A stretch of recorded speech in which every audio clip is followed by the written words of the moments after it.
আসসালামু আলাইকুম বন্ধুরা, আমার আরেকটি পেশেন্ট, এর প্রচণ্ড ঠান্ডা, সবসময় ঠান্ডা লেগে থাকে,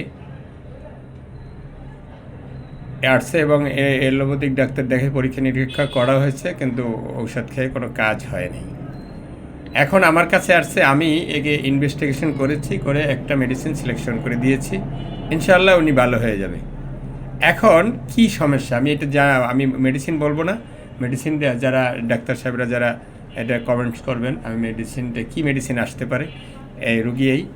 তো এখন এর হলো শীত বেশি, ঠান্ডা খাবার পছন্দ, ঘাম হয়, প্রচুর ঘাম হয়, ঘামে গন্ধ আছে,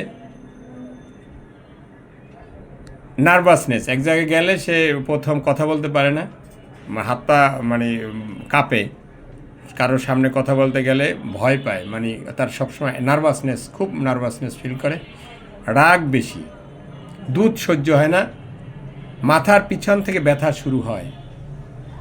হ্যাঁ, জিপটা দেখি, জিপটা, এই জিপের অবস্থা। যাই হোক, এখন ঠান্ডা, বারবার ঠান্ডা লেগেই থাকে।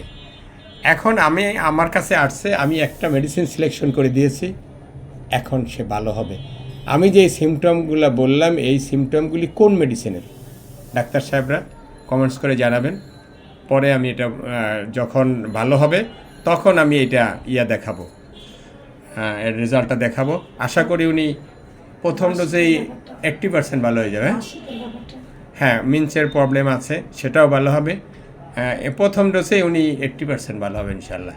এটা ধরেন, আমি একটু এটা ধরেন, আপনি এটা নাকটা এটা ধরেন, এইভাবে এইটা ধরেন, আপনি এইটা ধরেন, মোবাইলটা ধরবেন, এইভাবে ধরে রেখেন।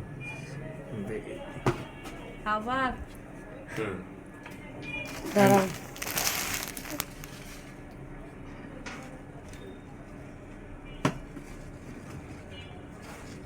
নাকে পলিপস আছে, নাকে পলিপসটা বেনিশ করতেছি, নাকটা ইনশাল্লাহ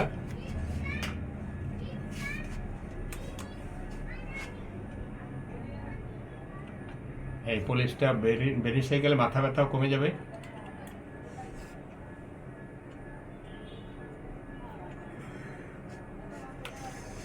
এই ঔষধটা দিলাম, 3 থেকে 4 মিনিটের পরে কোনো ব্যথা থাকবে না, এবং 3-4 দিন বা 7 দিনের ভিতরে পুরো সম্পূর্ণ এটা শুকিয়ে পড়ে যাবে ইনশাআল্লাহ।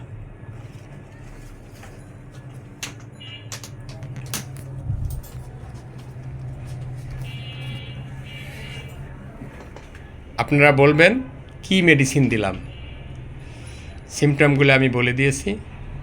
আসসালামু আলাইকুম।